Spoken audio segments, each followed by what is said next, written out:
Good morning, students. Today we are talking about the chapter number 6, physical activity and leadership training. So first of all, हमने पहले पढ़ा था कि what do you mean by leader. After that we are talking about the leadership qualities. So leader of qualities of energetic, friendliness and affection, technically skilled, intelligent, teaching skill, creative, good health, high motor capacity, respect for other people, logical decision maker, these types of qualities of a leader. So after that we are talking about the role of a leader. So role of a leader के अंदर हमने पढ़ा था कि structuring the situations, controlling group behavior,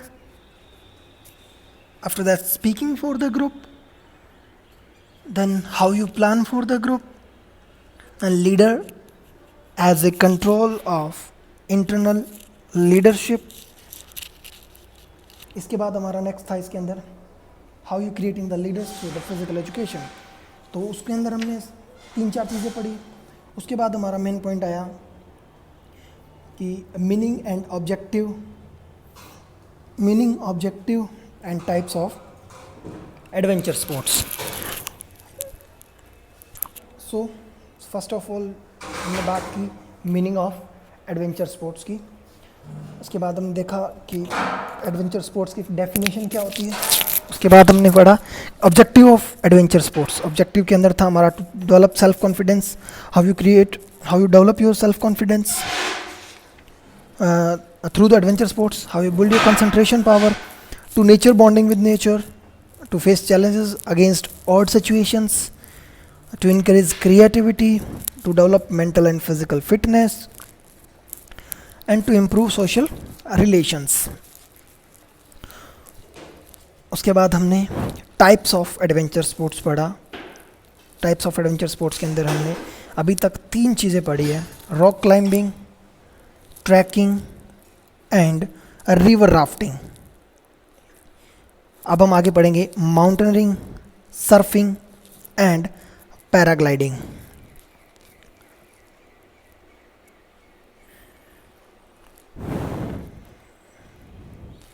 सो ये adventure sports अगर कोई नहीं जानता है तो एक बार गूगल जरूर कर ले इनको. वैसे आप सभी लोगों ने इनको मूवीज़ वगैरह में देखा होगा कि what do you mean by rock climbing क्या होता है, ट्रैकिंग क्या होता है, रिवर राफ्टिंग क्या होता है, माउंटेनियरिंग, सर्फिंग एंड पैराग्लाइडिंग क्या होता है. ये सब चीज़ें आप एक बार गूगल कर लीजिएगा. आपको फोटो देखते वीडियो देखते समझ में आ जाएगा कि ये सब चीज़ें क्या होती है. जनरली आप सभी लोग जानते हैं लेकिन आपको नेम नहीं पता होगा इस चीज़ का.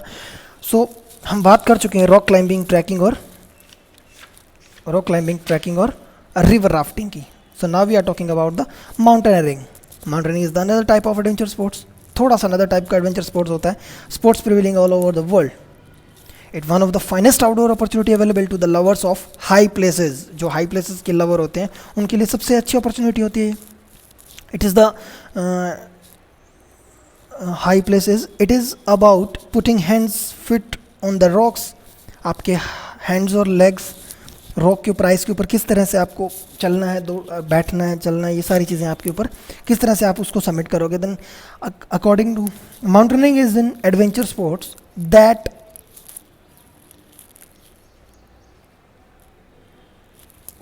that combines climbing and hiking up mountains or mountain trainees.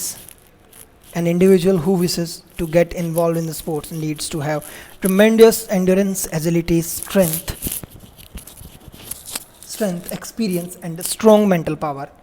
It may involve normal, rocky or snowy environments.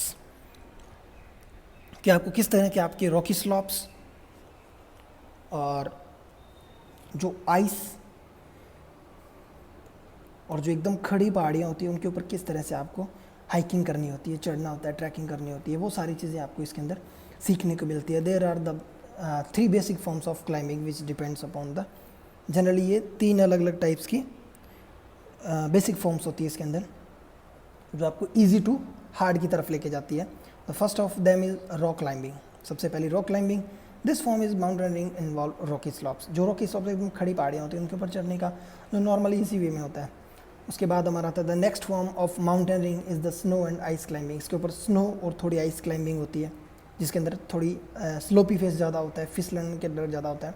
इसके बाद हम बात करें it is dangerous because it involves routes and glaciers.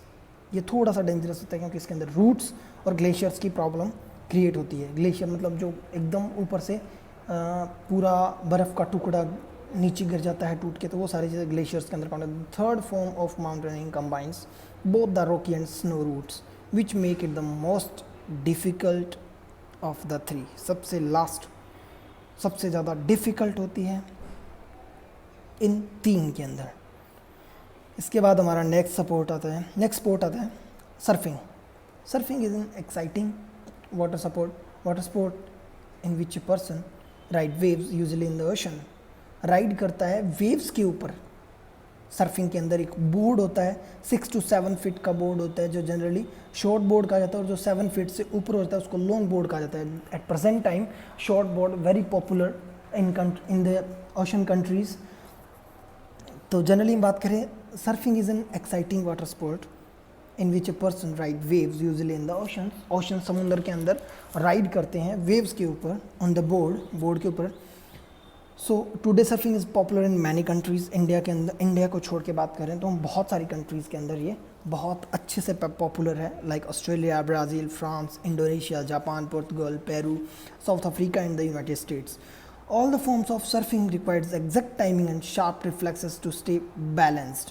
Exact timing, जब आपकी वेव के साथ आपका एग्जैक्ट टाइमिंग मैच करेगा तो आप उसके अंदर उसके ऊपर राइड कर सकते हैं विद योर बोर्ड। अदरवाइज आप बोर्ड के साथ राइड नहीं कर सकते क्योंकि वो वेव इतनी तीखी और इतनी खड़ी होती है कि आपको वो उल्टा कर देती है पानी के अंदर। सो now surfers should also be able to anticipate what a breaking wave will do। किस तरह से आपको ब्रेक करना होता है वेव को। सो जनरली 2-4 लाइनें बता रहा हूँ आपको जो आपके MCQs बनने के चांसेस होते हैं कि जनरली मैंने नोट्स के अंदर इनको थोड़ा सा नोट नहीं करवा रखा। Generally boats under 7 feet in length are called short board, while those 7 feet and over are called long board. Short boards are more popular today. जो मैंने आपके बात की थी कि जो 7 फीट का बोर्ड होता है शॉर्ट बोर्ड, और जो 7 फीट से ऊपर होता है उसको लॉन्ग बोर्ड कहते हैं, और short board at present time बहुत पॉपुलर है कंट्री के अंदर। Then a typical short board is 6 to 7 feet long and about 20 inches wide. 20 inches wide होता है, 2.5 इंचेस उसकी थिकनेस होती है, और 6 to 7 फीट लेंथ होती है। It weights from 6 to 8 pound. इसका वेट क्या होता है 6 to 8 पाउंड या 2.7 to 3.6 kilograms. So now we are talking about the benefits of surfing. First of all improve cardiovascular fitness. Heart से रिलेट करता है क्योंकि हमारी कंटिन्यूटी के अंदर हमारी बहुत स्ट्रेंथ यूज़ होती है, तो कार्डियोवास्कुलर फिटनेस जो है वो हमारी इम्प्रूव होती है। Shoulder and back are strength. Shoulder और बैक का बहुत यूज़ होता है, तो हमारी शोल्डर और बैक जो है वो स्ट्रेंथ ही हो जाती है। डेवलप लेग स्ट्रेंथ, क्योंकि बोर्ड को हमारे लेग के थ्रू ही उसको रोटेट करना होता है, किस तरह से आपको घुमाना होता है, किस साइड में लेकर आना है, किस वेव के साथ किस तरह से ट्रीट करना है आपको, ये सारी चीज़ें आपके लेग के साथ, लेग की स्ट्रेंथ भी आपकी इंक्रीज़ होती है। To spend time outdoors to enjoy the natural environment, और आप आउटडोर नेचुरल एनवायरनमेंट के साथ टाइम स्पेंड करना आपको अच्छा लगता है। A good outlet for stress and tension. आप बहुत ज़्यादा स्ट्रेस और टेंशन में होते हैं, तो अगर आप सर्फिंग करते हैं तो आपका जो स्ट्रेस और टेंशन होता है वो रिड्यूस हो जाता है। सो लास्ट हमारा एडवेंचर स्पोर्ट्स आता है पैराग्लाइडिंग। पैराग्लाइडिंग जनरली एक रिक्रिएशनल एडवेंचर स्पोर्ट्स है जो बहुत ज़्यादा हाइट के ऊपर एंजॉय करना चाहते हैं। जनरली इंडिया के अंदर या आउट ऑफ इंडिया के अंदर भी 18,000 प्लस फीट ऊपर जाना अलाउ नहीं है, पैराग्लाइडर्स को भी अलाउ नहीं है, बहुत ज़्यादा रिस्ट्रिक्टेड है। इसके अंदर कुछ हेलमेट वगैरह की सिक्योरिटी होती है। एक सबसे जो इम्पोर्टेंट थिंग होती है वो होती है कि जब हम लैंड करते हैं तब हमें इंजरीज़ हो सकती है, तो बिगनर्स को के साथ उनका जो इंस्ट्रक्टर होता है वो उनके साथ होता है जो उनको लैंडिंग करवाता है। अदरवाइज़ जो बहुत मैन्यूवर होता है, बहुत एक्सपीरियंस जो कुशल होते हैं लोग, वो लोग अकेले इसके अंदर पार्टिसिपेट कर सकते हैं। अदरवाइज़ आपको किसी मैन्यूवर के साथ ही पार्टिसिपेट करना होता है। So paragliding is a recreational and competitive adventure sports of flying paragliders, light weight, free flying करना, लाइट वेट लेना, फुट लॉन्च ग्लाइडर जो मैंने बात की, जब आप लैंड कर रहे हो तब। It is a fun safe way to experience flight in its simplest form. कुछ नहीं, आपको एक सिंपल फॉर्म के अंदर उड़ना होता है, एक फन और सेफ वे के अंदर। सो आफ्टर दैट हम बात करें safety measures to prevent sports injuries. First of all हमारा पॉइंट आता है कौन कौन से सेफ्टी मेजर होते हैं। First of all, warm up is necessary before practice और ट्रेनिंग। वार्म अप बहुत ज़्यादा नेसेसरी होता है प्रैक्टिस और ट्रेनिंग से। For safety it is necessary, क्योंकि प्रॉपर वार्म अप करने से हमारी बॉडी का टेम्परेचर इंक्रीज होता है, ब्लड का वॉल्यूम बढ़ जाता है, प्लस ब्लड का टेम्परेचर इंक्रीज होता है जिसके कारण हमारी बॉडी की फ्लेक्सिबिलिटी इंप्रूव हो जाती है। फ्लेक्सिबिलिटी इंप्रूव होने के कारण हमारी बॉडी के अंदर इंजरीज़ की जो चांसेस हैं वो बहुत रिड्यूस हो जाते हैं, कम हो जाते हैं। Then warm up is necessary before practice or training. For safety, it is necessary to be warmed up properly before regular practice or training. Stretching exercise should be performed for appropriate warming up. It definitely helps in preventing sports injuries. Sports injuries से हमें definitely ये prevent करता है। उसके बाद हम बात करें बी हाइड्रेटेड। किसी भी एक्टिविटी को करने से पहले और करने के बाद हमें थोड़ा थोड़ा पानी कंटिन्यूटी के अंदर पीते रहना चाहिए, ताकि हमारी बॉडी डिहाइड्रेटेड नहीं हो, जिस कारण हमें वॉमिटिंग वगैरह की प्रॉब्लम नहीं होती। क्योंकि जैसे जैसे हम हाइट पे जाते हैं तो हमारी बॉडी के अंदर ऑक्सीजन की कमी आती है, या अदरवाइज़ हम कोई भी ऐसे टफ काम करते हैं जिन कारण हमें सांस लेने में प्रॉब्लम होती है, तो वहाँ पे हमारी बॉडी डिहाइड्रेटेड हो जाती है, जिस कारण हमें वॉमिटिंग वगैरह होती है। तो हमें थोड़ी थोड़ी देर के अंदर हमें पानी पीते रहना चाहिए, जिस कारण हमारी इंजरी के चांसेस जो हैं वो रिड्यूस रहते हैं। आफ्टर दैट हम बात करें follow a good diet. Good diet is also necessary for all the sports persons, because always be sure you are getting a well balanced nutritional diet that gives you sufficient energy. Avoid supplements which are not always guaranteed to be safe.